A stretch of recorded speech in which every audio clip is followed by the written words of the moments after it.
Welcome back to the ministry. In this episode, it gets personal. We're sharing our own stories of how Jesus found us and changed us. Episode 2, Our Testimonies. How Jesus Found Me. Kamusta ka na magmula nang binago ka ng Panginoon? Sa ngayon po, mabuti kaysa dati na yun naman yung kadalasan natin nababanggit sa ating mga Kristiyano.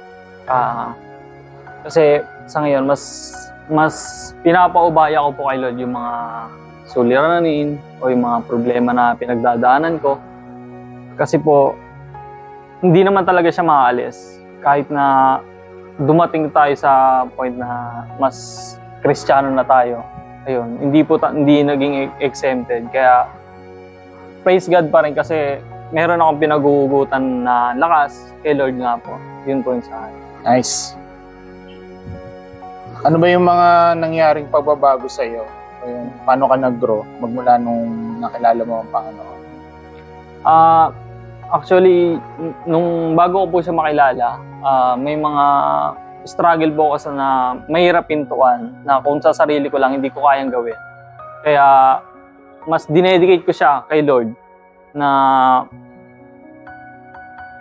maiwasan yun, na tulungan niya ako. Since yun naman yung sabi niya na sa lahat ng battles natin, tutulungan niya tayo. Kaya yun, mas naging madali para sa akin yun kasi nga, alam ko na tinulungan ako ni Lord. Kasi kung ako lang, minsan ko na siyang sinubukan pero nag-fail ako. Kaya thank you Lord kasi ngayon, eto na yun, answered prayer na nalagpasan ko ano man yung pinagdadaanan ko noon. Yun po yun sa akin. Salamat sa Diyos. Next na tanong, bro. May mga pagkakataon ba na gusto mong sumuko o huminto na sa pagsunod sa Kanya? Siguro po nung time na bagong Christian ako kasi hindi ko pa ganong naiintindihan yung Christianity na akala ko si Lord, pag ginawa mo kung ano yung mga gusto niya, ipoprovide ka lang niya na ipoprovide, na laging i-bless. Parang kumbaga, ang tingin na natin sa Kanya is genie, na tuwing may hihilingin tayo sa Kanya, ibibigay niya na lang. Pero sa ngayon, hindi ko na po siya naiisip kasi mas pinili kong magpalalim sa Kanya, mag-invest sa kaharian niya.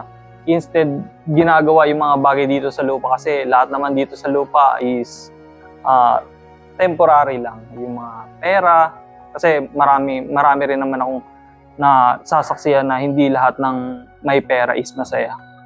Iba talaga pag nanggagaling sa puso mo, yung saya na dulot talaga ni Lord. Yun sa akin. Yun, napakagandang storya naman.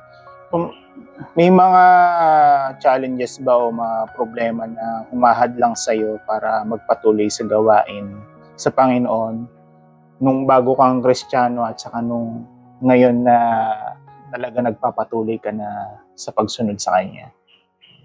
Siguro po usually parang halos lahat naman ginagamit talaga yung financial problem. Kasi syempre gaya nito, naglalaan tayo ng time para magbigay papuri sa Kanya o gumawa ng mga bagay na para mas mapalapit sa Kanya. Syempre, maglalaan tayo ng time doon. Minsan, dinedistract tayo ng realidad. Kumbaga, di ba, sabi nga, na live by faith, not by sight. Kasi yun talaga ipapakita ng mundo na kailangan mo to, kailangan mong bayaran to, kailangan mong i-provide to, ganun. Yun nga, yun naman yung sabi ni Lord na once na unahin mo siya, lahat ng bagay yun, siya na yung bahala magbigay sa'yo. Like, subscribe, and explore more sa aming page, Ministry, Men of God, Men on Purpose, Men of Action. Thank you and God bless.